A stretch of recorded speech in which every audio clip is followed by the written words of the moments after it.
As we were boarding, the flight attendant leaned in and whispered, "Act like you're ill and step off the plane." I thought she was joking, until she returned, eyes wide, and pleaded, "Please, I'm begging you." 20 minutes later, can you imagine being on a plane, strapped into your seat, all set for a family vacation to Miami, when a flight attendant suddenly leans in and whispers, "Pretend you're sick and get off this plane. Please, I'm begging you"? That's exactly what happened to me, and it was the terrifying, unbelievable beginning of a nightmare orchestrated by my own son and daughter-in-law. What the hell happened next? Just 20 minutes before that plane ride, I was sitting at my desk, the afternoon light slanting through my study window, grading history papers I'd kept for 15 years. A stubborn hope that my teaching days still mattered, I suppose. The house creaked around me, familiar and comforting, though it hadn't been entirely mine for the past 8 months. That's how long my son Christopher and his wife, Edith, had been living here. They moved like ghosts through these rooms, barely acknowledging me beyond a polite nod in the kitchen. Then, I heard the front door open downstairs. Footsteps on the stairs made my shoulders tense. Edith appeared first in my doorway, a picture of artificial sweetness. Christopher stood behind her, his hands shoved deep in his pockets, his eyes darting to my bookshelf, the window, anywhere but my face. "Francis," Edith purred, "we need to talk." That particular sweet tone, I'd learned over 40 years of teaching, always preceded bad news or worse requests.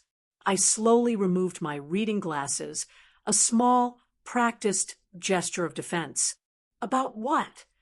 Christopher finally met my gaze, but what I saw there was desperation poorly masked by forced enthusiasm. "Miami, Dad. Remember when we went when I was 12? Let's recreate those memories. A whole week together, fully paid. Our treat." I set my pen down carefully. "You hated that trip, Christopher. Said it was boring. Wanted to come home early." His smile faltered. "I was a kid. I see things differently now." The silence stretched. I looked at them both. My son, who'd once brought me dandelions and called me his hero, and Edith, this woman who'd somehow convinced him that his elderly father was just an obstacle taking up space. Something had shifted between us, but I couldn't pinpoint exactly when. Was it when Christopher lost his job? When their debt started piling up? Or had it been a slow, insidious erosion of respect and love? When would this trip be? I asked, my voice level. "Next week." Edith's response came too quickly. "Everything's arranged. We just need your yes." That evening, Edith insisted on cooking dinner. She never cooked.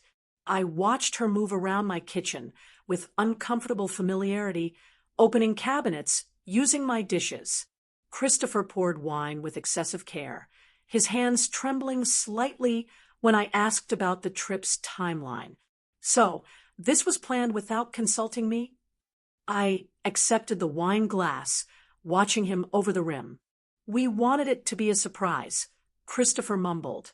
"A good surprise," Edith chimed in, setting a plate before me. Her movements were clinical and precise, a testament to her years in medical administration. "Francis, your life insurance policy is quite substantial. 500,000, right? Very responsible planning on your part." My fork stopped halfway to my mouth. How does she know the amount? She sat across from me, cutting her chicken into perfect, uniform pieces. Christopher mentioned it once. Just conversation. I looked at my son. He was focused intently on his plate, refusing to meet my eyes. The mention of my insurance felt wrong. Timed wrong. Placed into casual dinner talk, where it simply didn't belong.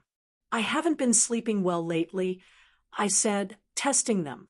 "My heart feels strange sometimes. Fluttery." Christopher's eyes lit up for a split second before he caught himself. "You should see a doctor." "Have you seen a doctor?" Christopher worries too much. Edith cut him off smoothly. You look fine, Francis. Probably just stress. They locked eyes then, just for a moment, but I caught it. Something passed between them, unspoken and knowing. My chest tightened, but not from any heart condition. After dinner, while they retreated to their bedroom downstairs, I found printed flight confirmations on the table, already booked. My ticket already purchased for next Tuesday. They'd been so certain I'd agree, so certain they'd made irreversible plans. I sat alone in my study long after midnight, holding an old photograph of Christopher at age 7, gap-toothed and grinning, hugging my neck like I was the safest place in the world. That boy had become this man downstairs, plotting something I couldn't quite name, but felt in my bones. 40 years teaching history had taught me one thing. People leave evidence, always. Patterns emerge. Motivations become clear when you step back and observe the whole picture, not just isolated incidents, the sudden generosity, the insurance comment, those synchronized glances, the pre-purchased tickets. Morning came with pale light and the decision I'd already made in darkness. I would go to Miami. I would watch them carefully. I would gather evidence the way I'd taught my students to examine primary sources, with skepticism and attention to detail. Christopher knocked on my door at 7, his smile too bright for the early hour.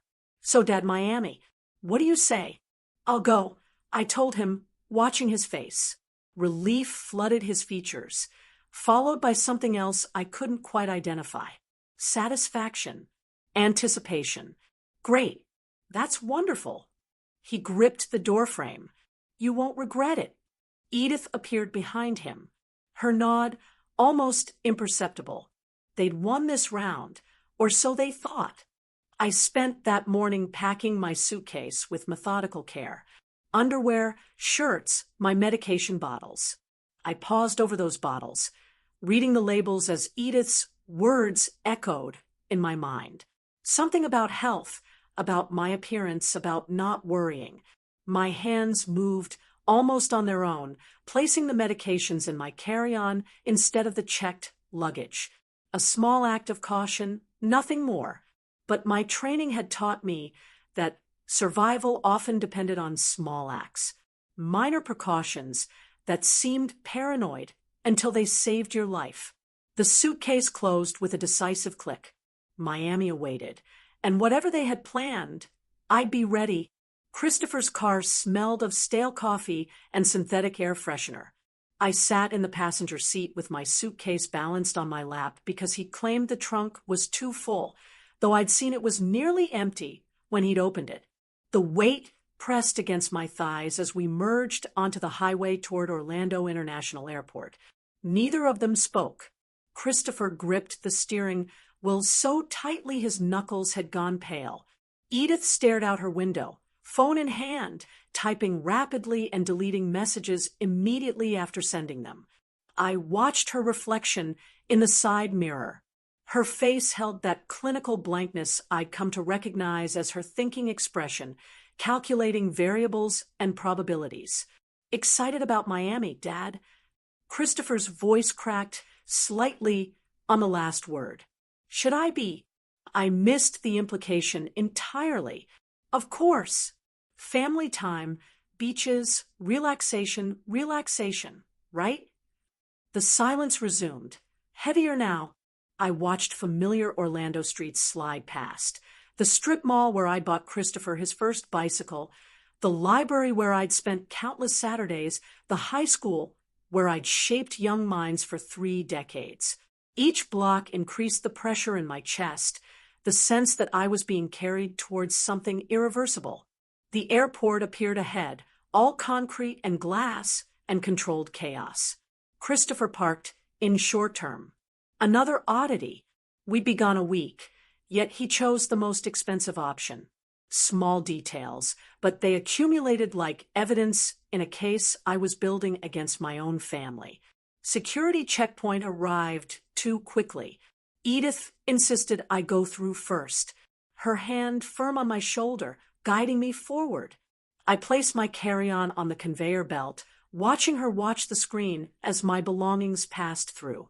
She leaned forward slightly, checking something, then relaxed when the bag emerged on the other side. "See? Easy," she said, but her relief seemed disproportionate to the simple act of airport security. At the gate, Christopher and Edith boarded immediately with Zone 1, while my ticket relegated me to Zone 3. They disappeared down the jetway, without looking back, leaving me standing among strangers, my suitcase handle digging into my palm. When my zone was finally called, I walked slowly, aware of the finality of each step.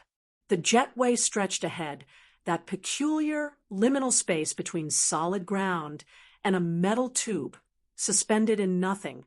The aircraft door yawned open, recycled air washing over me, carrying that distinct airplane smell of cleaning chemicals and thousands of previous passengers. I stepped inside, searching for my seat number, when a flight attendant approached.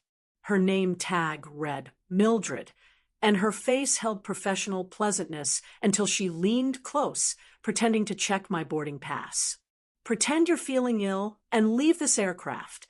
The words came out as an urgent whisper, her breath warm against my ear.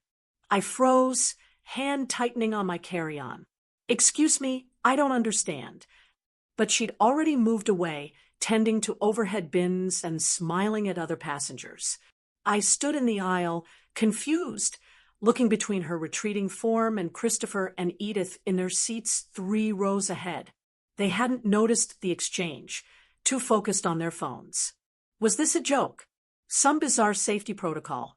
I took another step toward my row when Mildred returned, her professional mask cracking.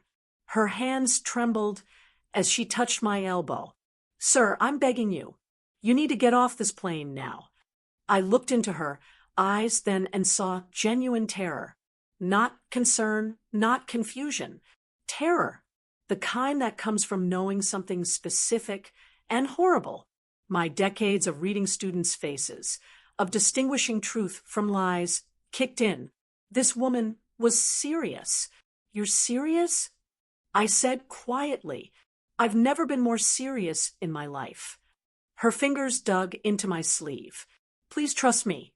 "Dad, everything okay?" Christopher's voice carried down the aisle, sharp with something that wasn't quite concern. I made the decision in a heartbeat, operating on pure instinct. My hand moved to my chest, fingers splaying over my shirt. My chest. The words came out strangled, convincing, because the fear was real, even if the symptom was manufactured. I stumbled, dropping to one knee in the narrow aisle. The performance came naturally, aided by the genuine terror coursing through my veins. Immediate reaction. Flight crew surrounded me, voices overlapping in professional crisis mode. "Sir, can you breathe? Sir, stay with us." Hands under my arms, lifting, supporting. A wheelchair was called. I let them help me, but kept my eyes sharp, observant. The sick old man act didn't extend to my awareness. Through the commotion, I caught Christopher and Edith's faces. That's what I remember most clearly. Not concern, not worry, but disappointment. Pure, undisguised disappointment. Before their masks slammed back into place, and they performed concern for the audience around them. Christopher stood from his seat, the movement aggressive before he softened it, making himself the worried son. "Dad, what's wrong? Should we come with you?" No, stay seated. Everyone." A crew member blocked the aisle. "We'll take care of him. Medical personnel are standing by." As they wheeled me backward down the jetway, I heard Edith's voice, low and meant only for Christopher, but carrying just enough in the quiet after crisis. "This ruins everything." Christopher's hissed response. "Not here, not now." The wheelchair carried me back through the jetway, back into the terminal, back to solid ground. My phone buzzed in my pocket as they settled me in the medical area. A text from Christopher. Dad, hope you feel better. We'll call when we land. I watched through the window as the aircraft pushed back from the gate, as it began its slow taxi toward the runway. Christopher and Edith were aboard that plane, growing smaller and more distant with each passing second.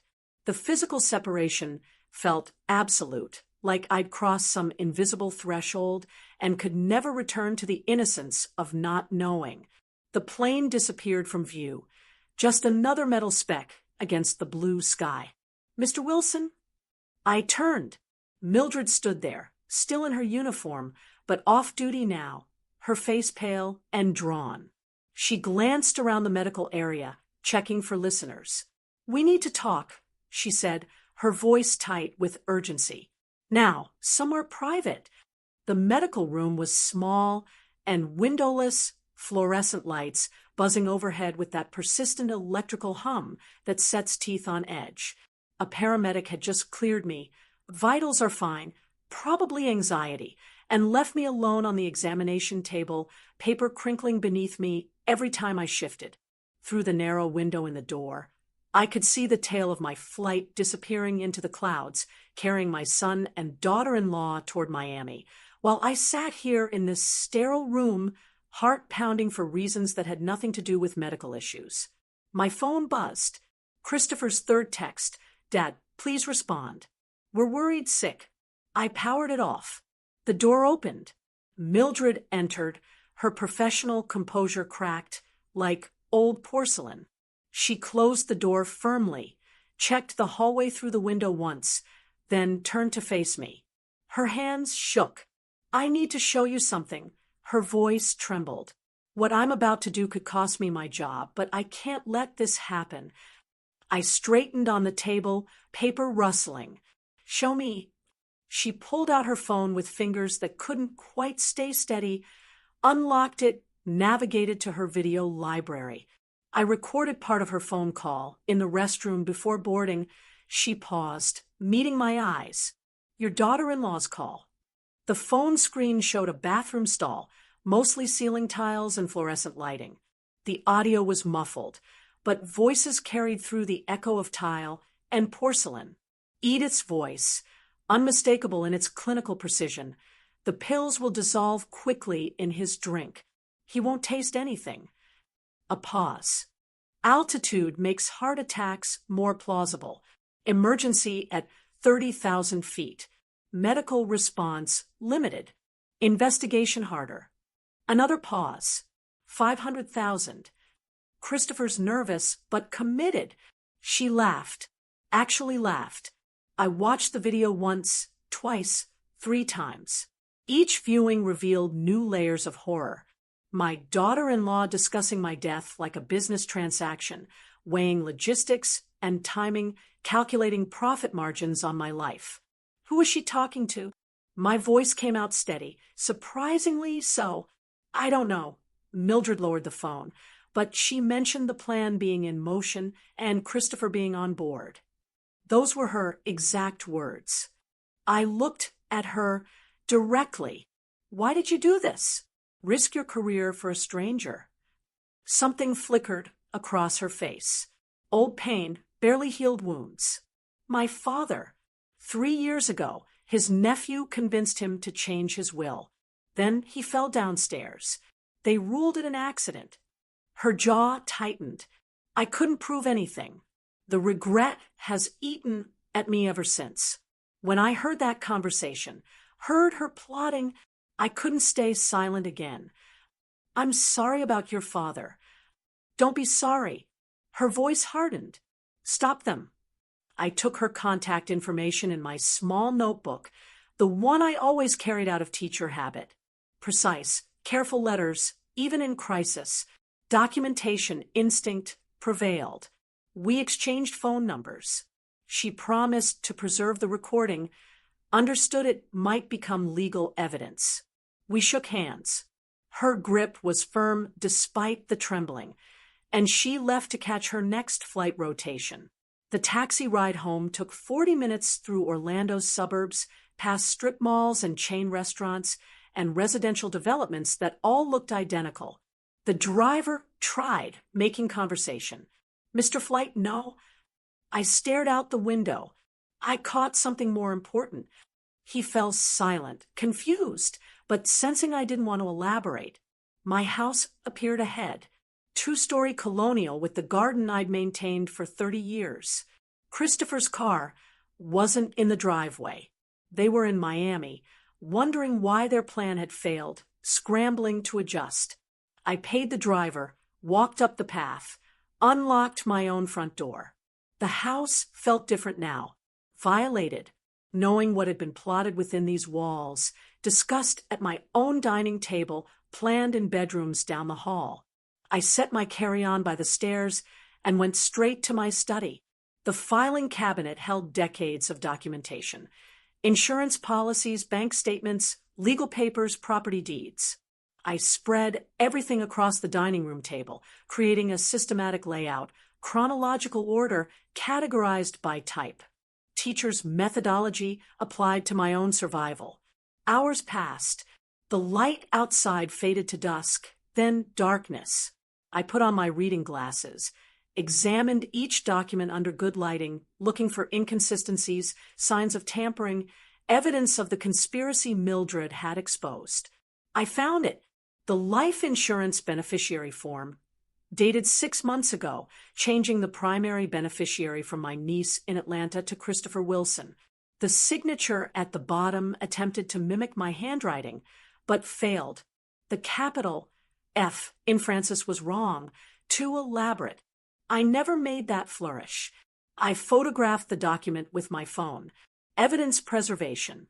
More digging revealed additional horrors. Bank account statements showing transfers I'd never authorized. $38,000 over 6 months, siphoned in amounts small enough to escape casual notice. A power of attorney document granting Christopher financial authority, signed with my forged name. Medical records I'd never seen, documenting cognitive decline I'd never experienced. They'd been building a paper trail of my incompetence while I taught night classes at the community center, graded papers, lived my normal life, creating the fiction of a failing mind to justify their control, to explain away my death as a natural consequence of deteriorating health. Evidence, timeline, motive, method. I spoke aloud to the empty room, old teaching habits resurfacing. They planned this for months. Months, living in my house, eating my food, plotting my murder. I held up the forged power of attorney, staring at the signature that wasn't mine. This wasn't impulsive. This was systematic, planned, sophisticated. They'd researched, prepared, established legal groundwork for theft and murder, both. The documents remained spread across my dining table. I didn't clean them up. Couldn't. They represented physical proof of betrayal, tangible evidence of how thoroughly I'd been deceived. I sat in my reading chair as midnight approached, the house silent around me. My son was in Miami, probably reassuring Edith that they'd find another opportunity, another method. They didn't know I had the recording, didn't know I'd found their forged documents, didn't know the prey had become aware of the hunters. My hands rested on the chair arms, steady now. The shock had burned away, replaced by something colder, more focused. They didn't just try to kill me. They'd been stealing my life piece by piece for months, erasing my autonomy, building toward my erasure. Time to take it back. 3 days had passed since I'd discovered the forged documents. 3 days of avoiding Christopher and Edith's concerned questions, deflecting their attention with vague mentions of stomach trouble from the airport incident. 3 days of research, reading attorney reviews, making discreet calls, organizing evidence into color-coded folders that now sat on my desk in neat stacks. Nicholas Clark arrived precisely at 2 o'clock, as scheduled. Mid-50s, gray, threading through his dark hair. Expensive briefcase that spoke of successful practice. A state law specialist with 20 years' experience. His handshake was firm, his eyes sharp and assessing. "Mr. Wilson, Thank you for trusting me with this. He settled into the chair across from my desk, opened his briefcase, pulled out a laptop and legal pad. Walk me through what you found. I slid the first folder across the desk. Blue tab, financial documents. Nicholas's professional composure held through the first few pages, then began cracking as the scope revealed itself. Forged signatures, altered beneficiaries, fraudulent power of attorney. His fingers moved faster, flipping pages, cross-referencing dates, building a timeline. When did you last review these documents personally? His pen hovered over his legal pad. The insurance policy, 5 years ago, when I retired from teaching. And you never authorized any beneficiary changes. Never. My voice was steady, firm. That policy was meant for my niece in Atlanta. She put herself through nursing school. I wanted her to have something. Nicholas made notes, his writing quick and precise. Your daughter-in-law, Edith Wilson. What's her professional background?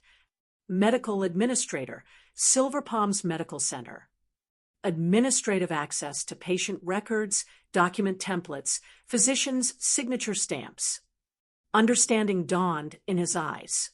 She created your medical history, made you incompetent on paper, while I was teaching night classes at the community center twice a week.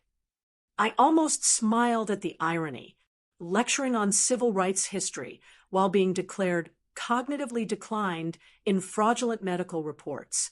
Nicholas opened his laptop, began running forensic accounting software on my bank records.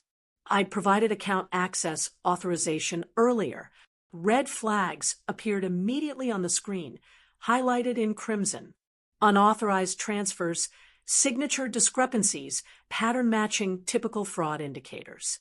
His expression grew grimmer with each discovery. $38,000 over 6 months, he said quietly. Systematic theft. Small amounts initially, then growing bolder. Classic embezzlement pattern. I reached into my desk drawer, pulled out Christopher's laptop. He left this in his room. I know his passwords. Set up the computer for him years ago. He never changed them. Nicholas glanced up, something flickering in his expression. Understanding, perhaps, of the ethical line I'd crossed, but he took the laptop, connected an external drive, began data recovery procedures.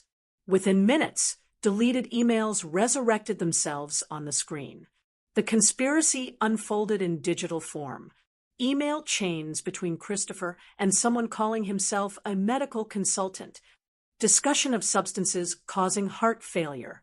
Untraceable in a standard autopsy. Particularly effective at high altitude.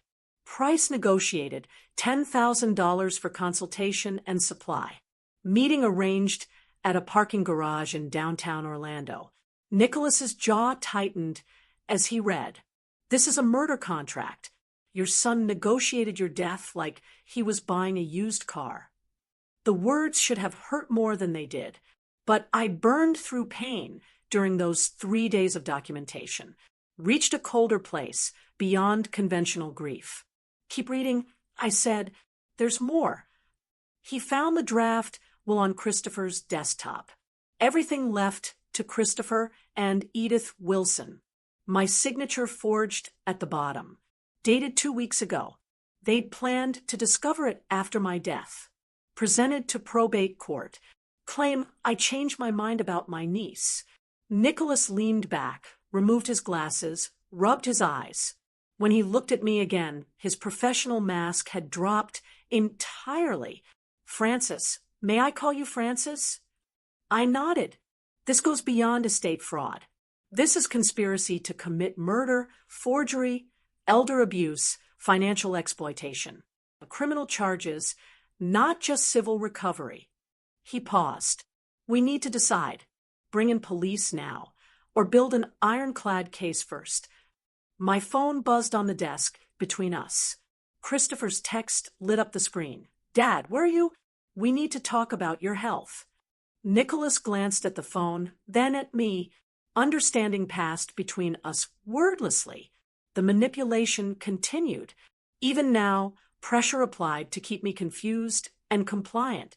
Build the case first, I said. Make it undeniable. Then we strike. He nodded slowly, respect evident in his expression. You've thought about this. I taught strategy through history for 40 years. Sun Tzu, Machiavelli, Napoleon. I learned from the best. I met his eyes. Know your enemy. Choose your battlefield. They're going to realize you know, Nicholas warned. When I file protective orders, block accounts, revoke fraudulent documents, they'll know. Good. My hands rested flat on the desk, steady and calm. Let them panic. Panicked people make mistakes. A slight smile crossed his face. All right, then. Here's what we do. He spent the next hour outlining strategy, calls to contacts, a document examiner for signature analysis, a forensic accountant for a detailed audit, a private investigator for background on the medical consultant. He photographed evidence with a high-resolution camera, created digital backups, uploaded everything to encrypted cloud storage. 3 evidence packets. He explained printing documents and organizing them into folders. 1 for eventual police involvement, 1 for civil proceedings, 1 for you to keep secure off-site. Safe deposit box, not your house. I nodded, absorbing everything. Student mode, engaged, learning the machinery of legal warfare. As afternoon faded toward evening, Nicholas gathered his materials, packed his briefcase with methodical care. At my study door, he paused and turned back. Francis, one question. When this is over, what do you want? Justice or revenge? I didn't hesitate. I want them to understand what they've done. I want consequences that last. He considered this, then nodded. Don't change anything yet. Act normal. I'll handle protective orders. Account freezes through legal channels. Give me 1 week. After he left, I sat in the darkening study, listening to the house settle around me. My phone buzzed again. Christopher, Dad, dinner tonight? We need to talk about your future.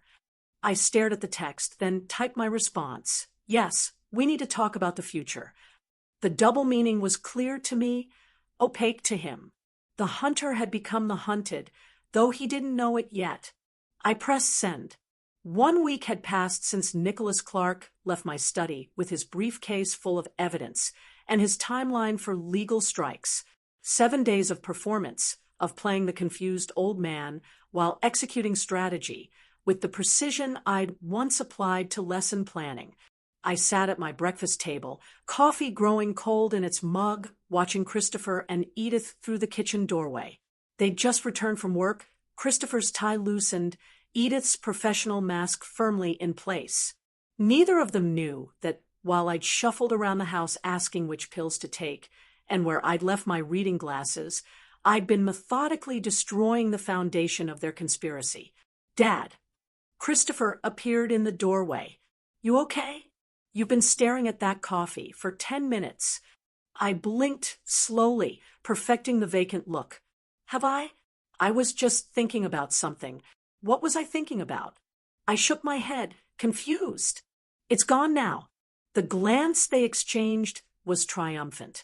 I watched it happen, watched them see what they wanted to see, deterioration, decline, the mental incompetence their forged documents claimed.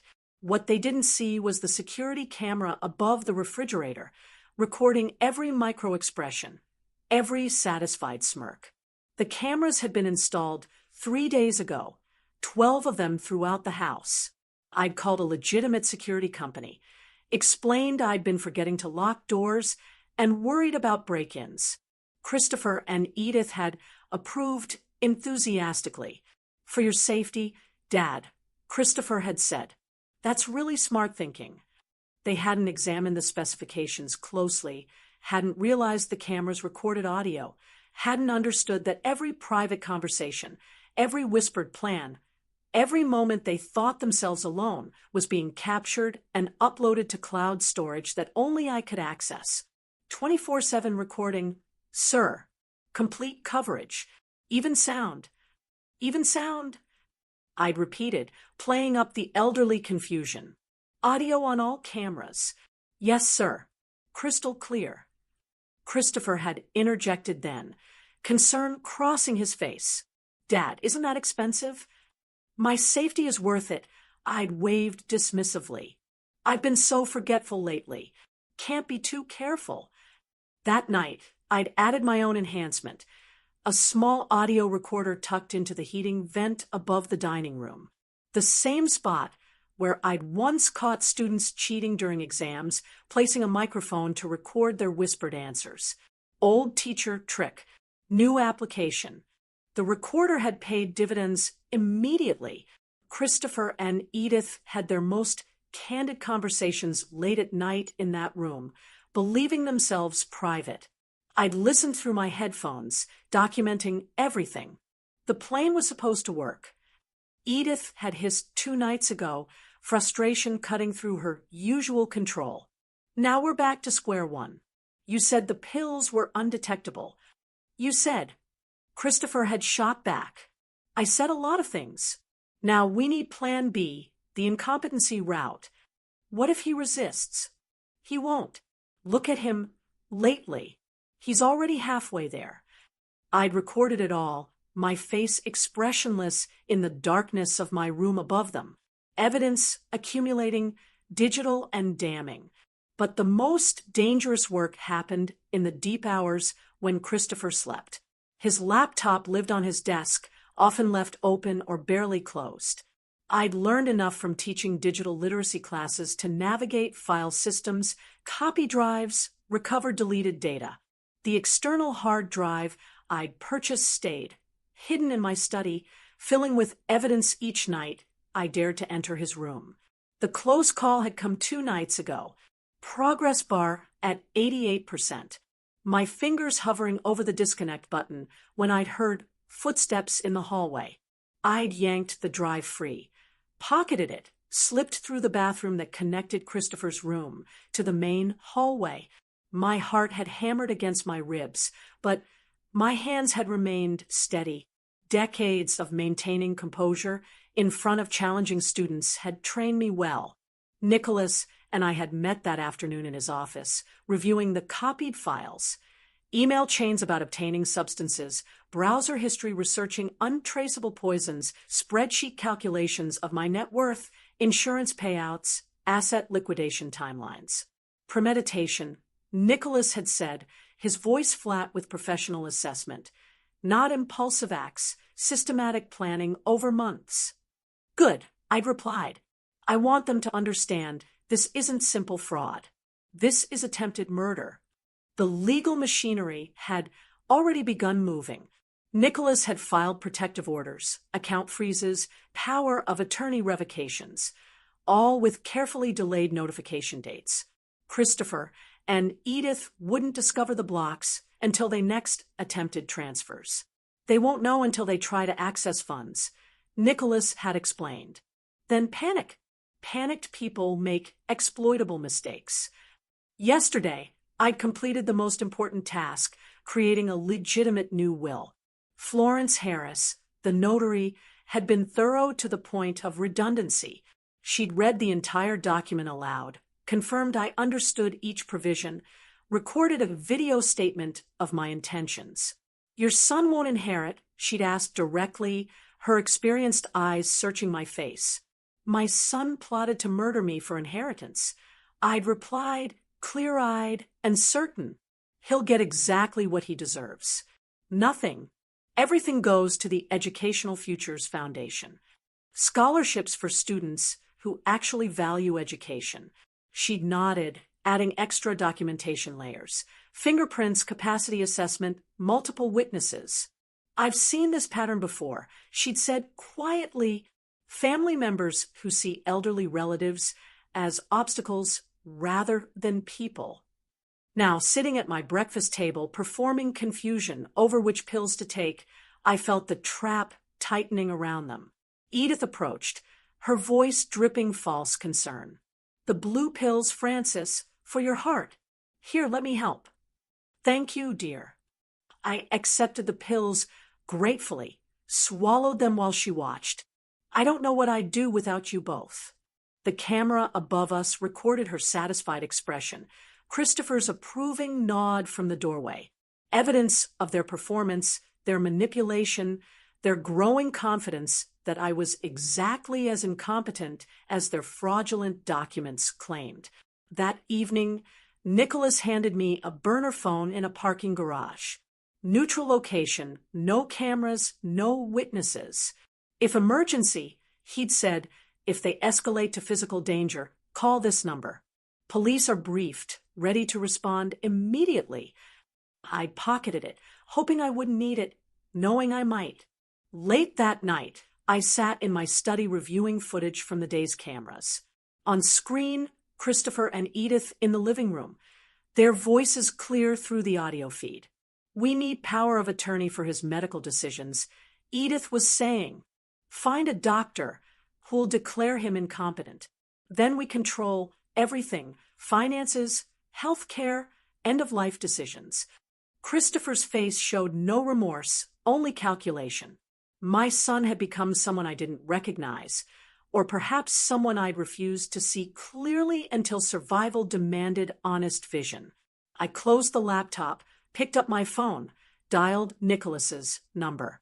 "They're accelerating," I said when he answered. "Moving toward forced incompetency evaluation. We need to trigger the account freeze now." "Agreed," Nicholas replied.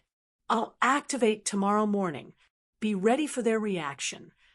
After hanging up, I opened my old teaching journal, leather-bound pages filled with decades of classroom observations and educational philosophy. I wrote carefully, "Lesson for today. Sun Tzu was right.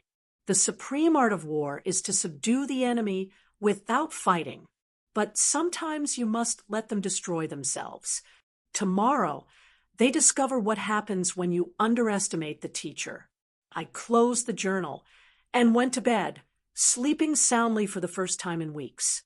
Morning arrived with pale sunlight and the sound of Christopher's computer chiming upstairs. Incoming email. I sat at the breakfast table, newspapers spread before me like a prop, listening intently to the house, sounds I'd learned over 40 years of living here. Footsteps rapid, Christopher's voice, sharp with alarm. "Edith, get up here now." I sipped my coffee slowly, counting to 60 in my head. Teacher habit, wait before reacting. Let the situation develop. Upstairs, urgent voices overlapped. Words indistinct, but tone unmistakable. Panic. At 60, I called up the stairs. "Everything all right?" Silence. Then Christopher's forced calm. "Fine, Dad. Just work stuff." The lie was obvious to everyone. I returned to my newspaper, not reading, just waiting. Throughout the morning, Christopher attempted to access accounts from his home computer. I observed from the hallway, unnoticed, phone camera recording as error messages multiplied on his screen. "Access denied. Account locked. Please visit branch in person." His fingers trembled on the keyboard, trying different passwords, different access routes. Each attempt failed. Edith watched over his shoulder, her jaw tight. "Call the bank." He did. I heard his side of the conversation. Increasingly desperate explanations about power of attorney, account management agreements, legal authorization. The bank's response must have been unequivocal because Christopher's face went ashen. "They say the account holder must appear in person," he said flatly. "All third-party authorizations suspended pending fraud investigation." For lunch, I made sandwiches. Unusual behavior that neither commented on, too absorbed in their crisis. They ate mechanically, phones out, texting people I couldn't identify. Lawyers probably, or the mysterious medical consultant from the email chains I'd copied. Dinner, I decided, required something special. I spent the afternoon in the kitchen preparing pot, roast the way I'd learned decades ago. Muscle memory from years of cooking for myself after retirement, from the life I'd built that they intended to erase for profit. When they arrived home that evening, I heard them whispering urgently in the hallway before entering. I called them to the table, served food with practiced ease. The domesticity made the conversation more surreal. "Strange thing happened today," I said conversationally, cutting meat into precise pieces. "Bank called about unusual activity on my accounts. Apparently, someone's been making unauthorized transfers." I looked up, met their eyes. I asked them to investigate thoroughly. Christopher choked slightly on his water. Edith's fork paused midair, trembling almost imperceptibly before she forced herself to continue eating. "Dad," Christopher began. "About that. If you were just helping me manage money, like you said," I interrupted gently. "The bank will sort it out, unless—" I let the pause extend. "There's something you need to tell me." Edith's mask slipped. Her voice sharpened, professional control cracking at the edges. "Francis, you're clearly confused about your finances. This is exactly why you need our help. Why you need oversight." "Oversight." I repeated the word slowly. "Interesting choice. Legal oversight." She pushed harder. "Medical oversight, for your own protection." "Protection from what?" I asked mildly. "From whom?" The silence that followed was its own answer. Christopher stared at his plate. Edith's knuckles whitened around her fork. My phone rang. Nicholas's plan.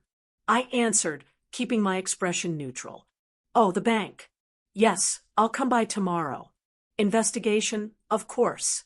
Whatever is needed to protect my accounts." I watched their faces drain of color as I spoke. Unauthorized access is a serious matter. I appreciate them taking it seriously. After dinner, Christopher approached as I washed dishes. "Dad, about tomorrow.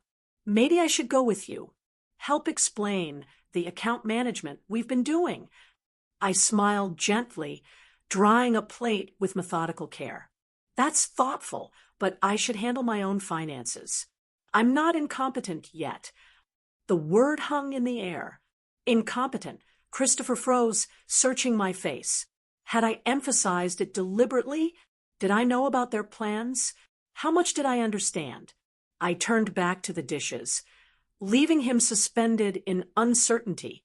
Late that night, I lay awake in my bedroom, phone on the nightstand, displaying the security feed. Christopher and Edith sat in the living room below, their argument clear through the audio. "This is your fault." Edith's voice cut like surgical steel. "Your sloppy forgeries. Your weak stomach for the original plan. The power of attorney was perfect." Christopher started. "Obviously not, since we're locked out of everything." She stood, pacing. The camera followed her movement. We moved to Plan B immediately. Incompetency evaluation. I know people at Silver Palms who need money, who owe favors. We get him declared unfit. Become his guardians. Control everything, including whether this investigation continues. What doctor would cooperate? Not cooperate. Interpret findings favorably. There's a difference. Her voice dropped, became calculating. "I'll arrange it tomorrow." I recorded everything. Timestamps preserved. Evidence accumulating like compound interest. Slow at first, then exponentially damning. Morning brought the promise phone call. Dr. Morrison claimed to be my family physician, which was interesting since I didn't have a family physician. I used the walk-in clinic near the library for occasional needs. Routine cognitive assessment. The pleasant voice explained. "Just a standard evaluation this afternoon at 2. Of course, I agreed warmly. I appreciate the thorough care. After hanging up, I immediately called Nicholas. They're moving. Medical evaluation to declare incompetency. Dr. Morrison, supposedly my physician. Morrison... A pause while he checked. No medical license in Florida under that name. It's fake. So, they're using a fake doctor to declare me incompetent. Attempted fraud on top of everything else. Nicholas's voice held grim satisfaction.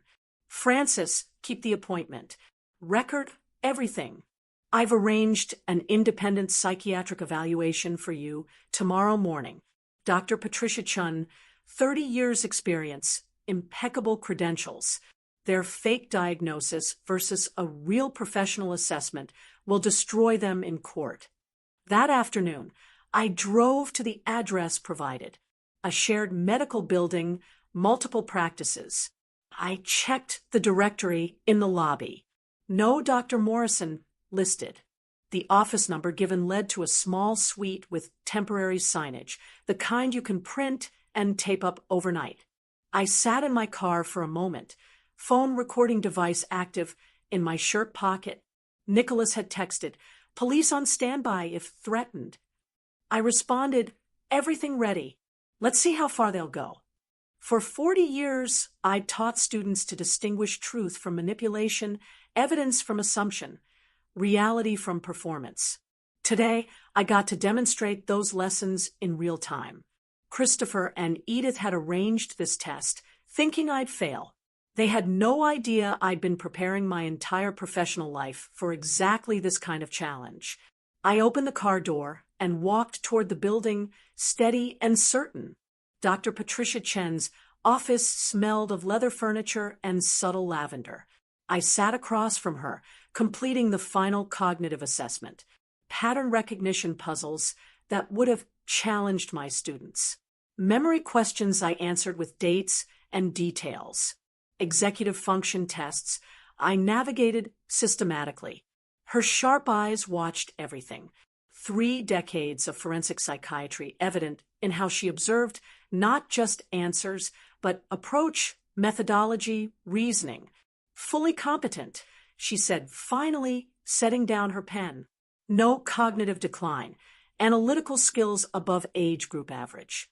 No indicators of paranoia or delusion. Frankly, Mr. Wilson, your mental acuity rivals people half your age. I thanked her, accepted the preliminary documentation, and drove home satisfied. The fake Dr. Morrison appointment from yesterday had been exactly what I'd expected. Shabby office with temporary signage. Someone claiming credentials they didn't possess. Questions designed to create an appearance of incompetency regardless of answers. I'd recorded everything. Now I had the contrast. Fraudulent evaluation versus legitimate professional assessment. But as I pulled into my driveway, satisfaction evaporated. Christopher's car blocked the entrance. My son stood on the porch, envelope in hand, his face set with a desperate determination I recognized from students who'd cheated and been caught, but were trying one final bluff. He approached my car window before I could exit. His hand shook slightly as he thrust the envelope forward. "Dad, this is for your own good. You're not well. We need to protect you." I took the papers, read them thoroughly. Petition for guardianship due to incapacity. The allegations were detailed and damning. Paranoid delusions regarding family members. Progressive memory loss. Financial incompetence. Danger to self due to unstable behavior, supporting documentation attached, sworn statements from witnesses, medical reports, incident logs. I read every word while Christopher shifted his weight, unable to meet my eyes. "Whose safety, Christopher?" I asked quietly. "Mine or yours?" He fled to his car without answering. Nicholas arrived within an hour of my call. We spread the court documents across my dining room table, the same table where I'd first organized evidence months ago. His professional calm cracked as he read, "They're claiming you're incompetent after attempted murder failed." He flipped through pages.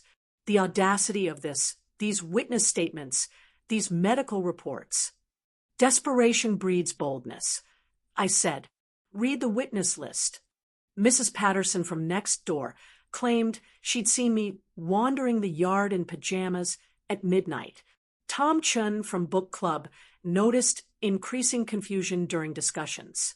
Dr. Sarah Williams from Silver Palms provided a detailed psychiatric evaluation showing progressive dementia. "You never met Dr. Williams," Nicholas said. "Never. But her credentials are real. Edith arranged this through her medical connections." I pointed to another statement. "And these neighbors, I need to talk to them." That evening, I walked door to door, teaching journal in hand. Most neighbors were embarrassed, ashamed. Mrs. Patterson's voice trembled. "Christopher said it was just to help with your care, that you'd approved it.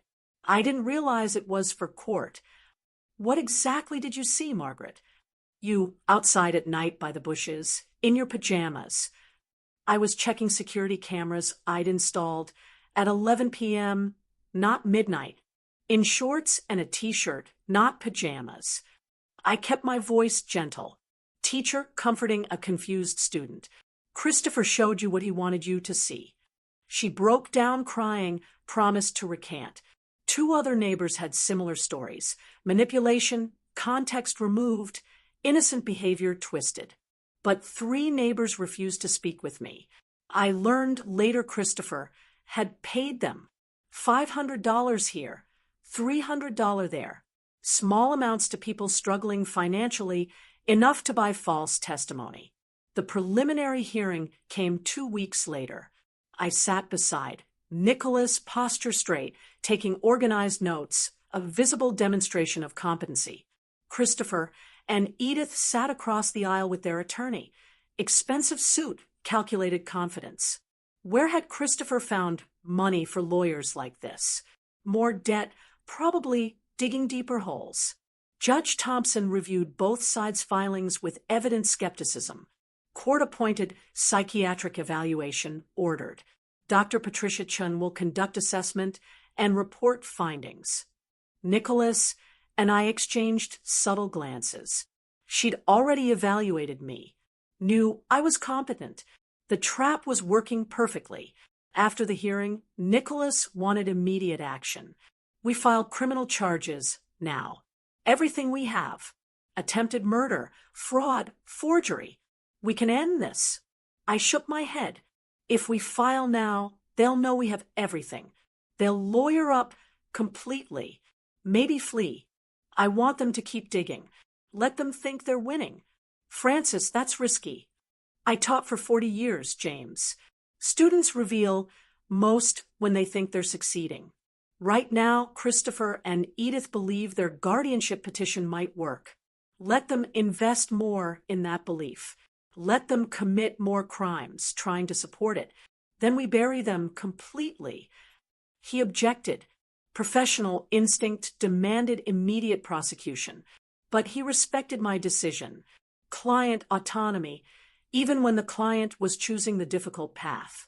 That evening, I visited the bank, requested a complete audit trail of all account activities for the past year.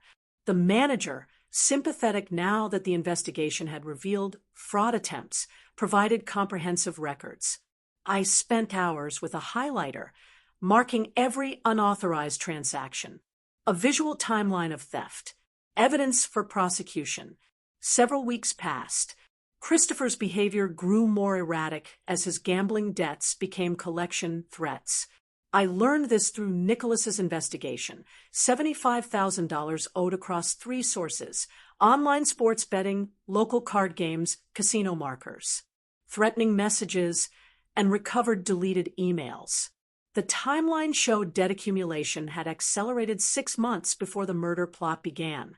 Motive clear as classroom chalk on a blackboard. My phone rang late one evening. "Nicholas, court-appointed evaluation scheduled. Dr. Chun will conduct it next week. Also, Christopher's gambling situation is worse than we thought. Those debts are why he's desperate. Bookmakers don't accept apologies." I absorbed the information, made notes, my growing case files. Everything organized into labeled folders: financial fraud, forged documents, attempted murder, false medical claims, witness tampering. Every piece of evidence cross-referenced, timeline visualized. I stood in my study, looking at the wall where I had assembled everything. Photos, documents, dates connected with string, like detective boards in movies. Except this was real, and the conspiracy led to my son and his wife. 40 years I had taught students that truth requires patience. Evidence must be overwhelming. Presentation must be irrefutable. Christopher and Edith had given me months to build this case while they thought they were winning. Now, they'd learned the final lesson.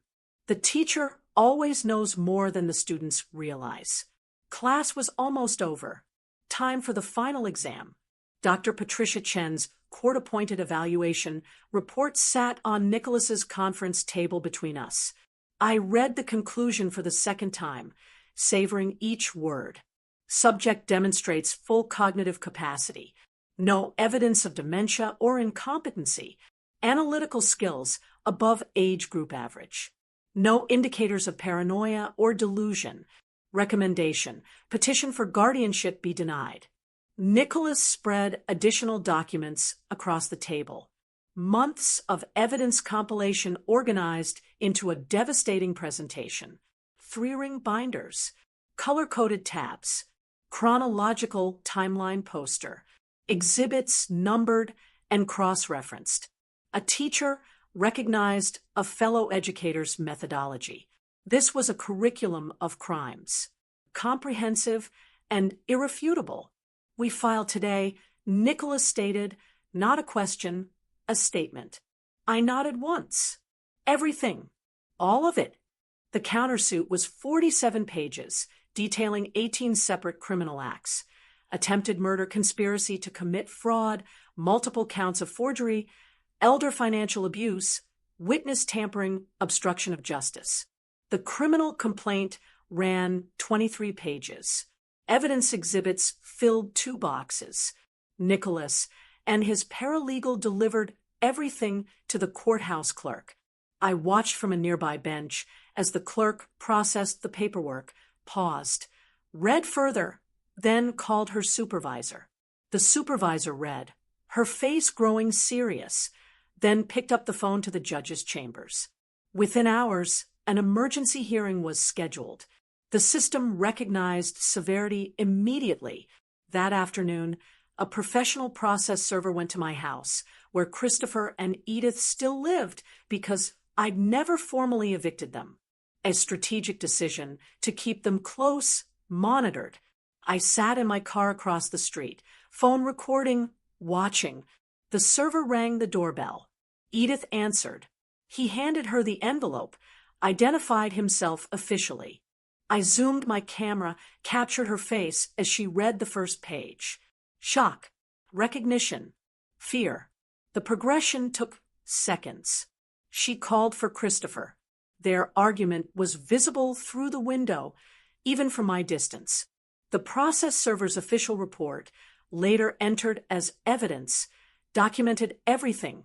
Subject Edith Wilson opened door at 2:17 p.m. Serve papers.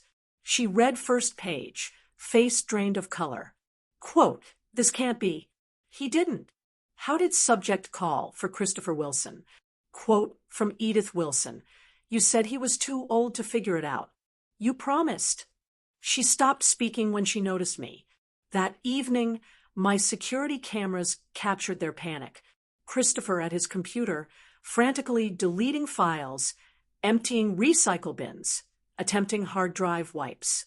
Edith shredding documents until the machine overheated and jammed. She kicked it, then continued tearing papers manually. Nicholas had remote access to the camera feeds. I'd granted him viewing rights weeks ago. He called me, grim satisfaction in his voice. They're destroying evidence. Every deletion is another charge. Obstruction of justice, consciousness of guilt. They're creating new crimes, trying to hide old ones. Are you documenting everything? I asked. Every frame, time-stamped, backed up to encrypted servers. Even if they destroy every physical piece, We have a digital archive that's untouchable. The next morning, their attorney requested an emergency meeting with Nicholas. The settlement offer came quickly. Christopher and Edith would return the $38,000, vacate the property immediately, relinquish all inheritance claims, accept a permanent restraining order. In exchange, I'd drop criminal charges. Nicholas brought the offer to my house. We sat in the dining room, where this had all begun, where I'd first spread evidence and understood the scope of betrayal. I read the settlement terms slowly, then looked at Nicholas. They want to walk away, pay back stolen money, promise to behave, and face no consequences for trying to kill me. That's the offer. I tore the paper in half, then quarters, then smaller pieces. Let them fall onto the table like snow. They tried to murder me, James. Not steal from me. Murder me. Edith researched undetectable poisons. Christopher negotiated my death price. They planned it for months while living in my house, eating my food, pretending concern. Trial is unpredictable. I taught for 40 years. Students who cheated, who lied, who thought they were clever. They never learned from easy forgiveness. Only consequences taught real lessons. I met his eyes. Christopher and Edith need that lesson. Scheduled trial. Public trial. I want a jury verdict. I want a public record. I want justice, not convenience. Nicholas collected the torn pieces, added them to the evidence file, documentation of settlement rejection. Proof. I wanted full accountability. Mildred called that evening after learning about the trial. I heard you're using my recording, that you're taking them to court. Your evidence is central. I confirmed. Are you comfortable testifying publicly? Absolutely. Her voice was firm, certain. What they tried to do, my father didn't get justice. Maybe through your case, his memory gets some. I'll testify. I'll tell everything I heard. Thank you. You saved my life. Now, help me save others from them. Over the following days, Christopher's world unraveled visibly. His gambling debts became public as bookmakers filed their own claims. Collection agencies called constantly. I heard the phones through the walls, through the house I knew intimately. Edith and Christopher's arguments grew more vicious, blame shifting constantly. The prosecutor's office assigned the case to their senior team. Nicholas relayed their assessment, one of the clearest elder abuse cases they had seen. Evidence overwhelming. Conviction highly probable. Trial dates set for late August. I stood in my study that evening, looking at the wall, where I'd created a visual timeline of the conspiracy. Photos, documents, dates connected by string. Months of evidence displayed, patterns clear, guilt undeniable. I removed one photo from the board, an old picture of Christopher at 8 years old, smiling, gap-toothed, innocent, the boy who'd once called me his hero, who'd brought me dandelions and construction paper cards on Father's Day. I held that photo, allowed myself one moment of grief for the son who could have been, should have been, never was. Then I placed it in my desk drawer and closed it firmly. I raised you better than this. I said to the empty room. You chose differently. Now, we both live with consequences. I turned off the study light, walked out. Tomorrow brought preparation for trial. Tonight, I allowed myself to mourn the relationship that had died long before the murder plot began. The boy in that photo was gone. The man who tried to kill me would face justice. 3 weeks had passed since I rejected their settlement offer. The house felt different now, lighter, cleaner, like pressure released from a sealed container. Christopher and Edith had moved out 2 days ago following a formal eviction order, and I walked through the spaces they had occupied, noting what they'd left behind in their hasty departure.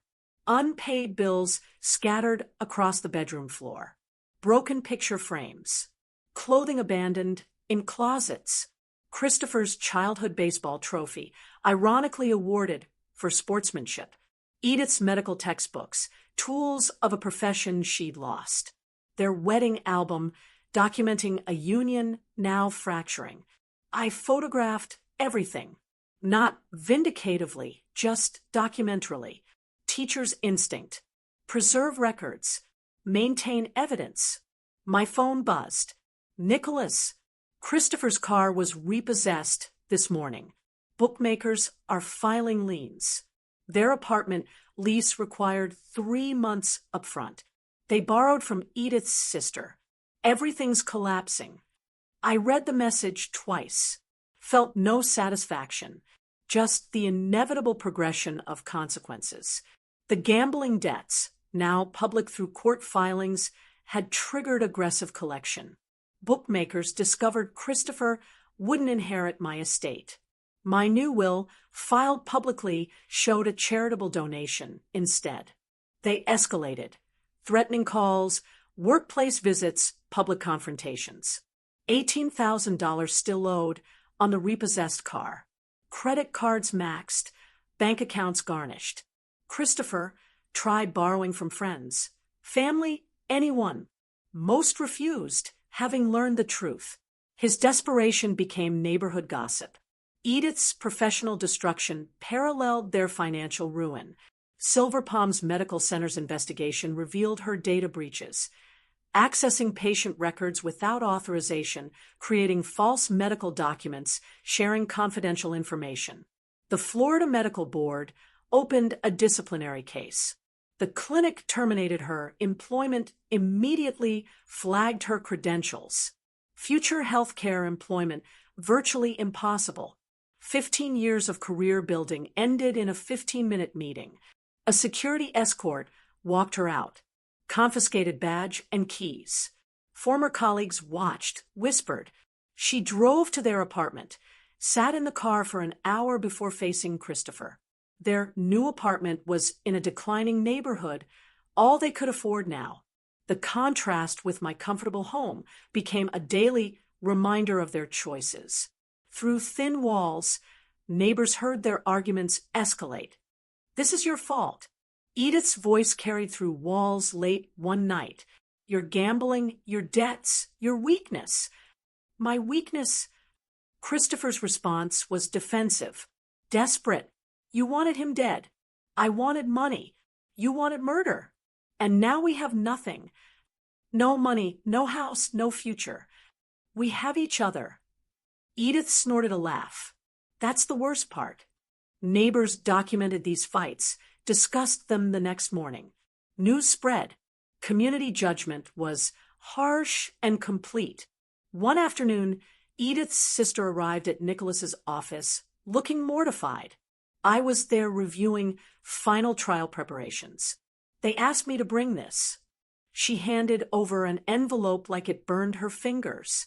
I told them it was pointless, but their family.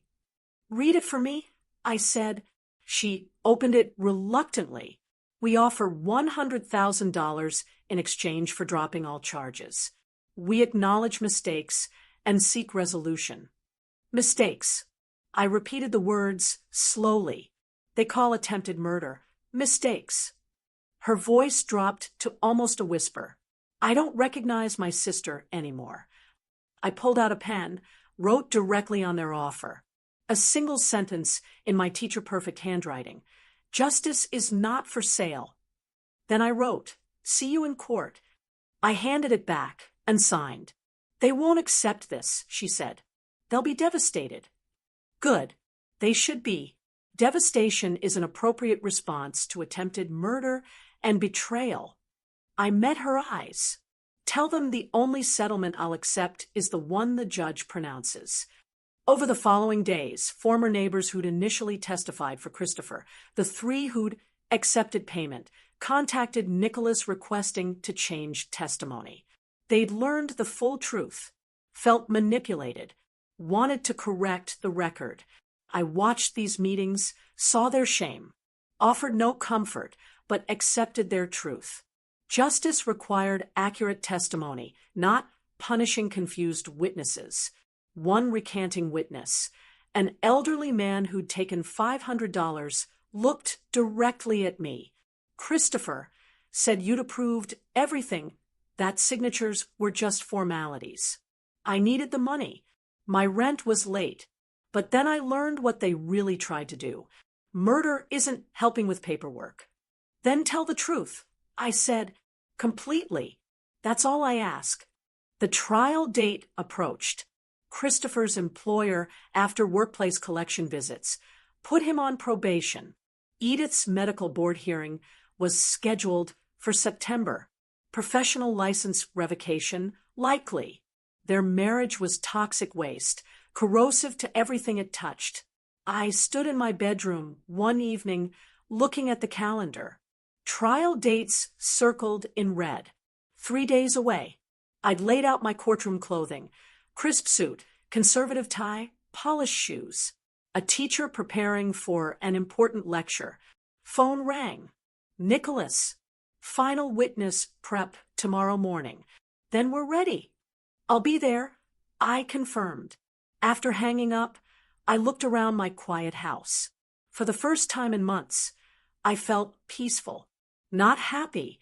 Peace and happiness are different things. But calm. Certain. Justice delayed is not justice denied. I took out the old photo of young Christopher from my desk drawer, the one I'd put away weeks ago, looked at it one final time. The innocent child who became a guilty adult.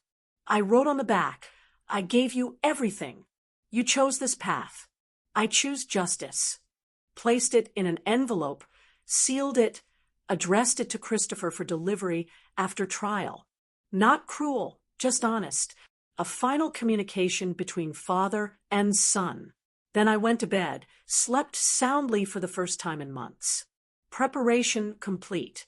Tomorrow, consequences arrive. The morning of trial arrived, with sunrise just beginning to paint Orlando's sky. I woke early, dressed carefully in the suit I'd laid out the previous night. Tie knotted precisely. Muscle memory from 40 years of professional dressing. Shoes polished until they reflected light. Breakfast was simple: coffee, toast. Routine maintained despite the day's significance. I reviewed nothing. Preparation was complete. Evidence memorized. Testimony ready. Nicholas picked me up at 8. We drove to the courthouse in comfortable silence. Professionals prepared for performance. I watched morning traffic. Ordinary people beginning ordinary days. Mine would be anything but ordinary, but necessary. Justice requires witnesses, requires a public record, requires official pronouncement. The courtroom filled quickly. Media present. The case had attracted attention. Christopher and Edith sat with their attorney, looking diminished, defeated before a verdict was announced. I sat behind the prosecution table, posture straight, calm. The judge entered. Everyone rose. The prosecutor's opening statement outlined the conspiracy clearly. Evidence will show defendants plotted to murder Francis Wilson for insurance money. They researched methods, obtained substances, created false documents, manipulated medical systems. Only intervention by an alert flight attendant prevented this murder. The defense offered a weak argument about family misunderstandings and poor communication. The jury's attention remained on the prosecution. Evidence presentation was systematic and devastating. Mildred's video played on courtroom screens. Her recording filled the room. Edith's voice unmistakable. Pills in his drink. Heart attack at altitude. 500,000. Christopher flinched, hearing it. Edith stared straight ahead, jaw clenched. Mildred took the stand, voice shaking initially, but strengthening as she testified. I heard her clearly. She talked about a heart attack, about altitude, making it believable. She mentioned insurance money. I recorded it because I knew I had to have proof. Defense attempted cross-examination. Isn't it true you were in financial distress yourself? Mildred's response was firm. I didn't misinterpret murder. My financial situation is exactly why I understand desperation, but I didn't let it make me a killer. A forensic document examiner confirmed signature forgeries. Bank representatives detailed unauthorized transfers totaling $38,000. Dr. Patricia Chin testified to my full mental competency, destroying the incompetency claims entirely. Email evidence showed correspondence with the medical consultant about lethal substances. Each piece built an irrefutable case. Then I took the stand. Oath administered. I settled into the witness chair. 40 years teaching had prepared me for public speaking, managing attention, delivering information clearly. When did you first suspect something was wrong? The prosecutor asked. The invitation to Miami was unusual. Their sudden attention after months of distance. Small things that pattern recognition tells you matter. What did you do? What I taught students for 40 years. Gather evidence, document everything, verify sources, build a comprehensive case before drawing conclusions. I applied academic rigor to my own survival. Defense attorney's cross-examination was brief, ineffective. My credibility was unshakable. Facts verified by overwhelming evidence. The jury deliberated less than 2 hours. When they returned, the foreman stood. On count 1, conspiracy to commit murder. Guilty. Count 2, fraud. Guilty. Count 3, forgery. Guilty. Down the list. Each guilty hit Christopher and Edith visibly. Edith's composure finally cracked. A single tear quickly wiped away. Christopher dropped his head into his hands. The sentencing phase arrived.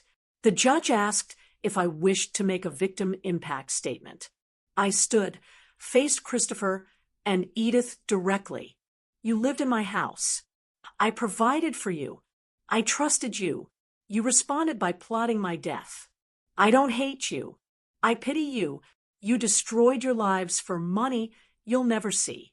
That's justice enough. I sat. The judge nodded.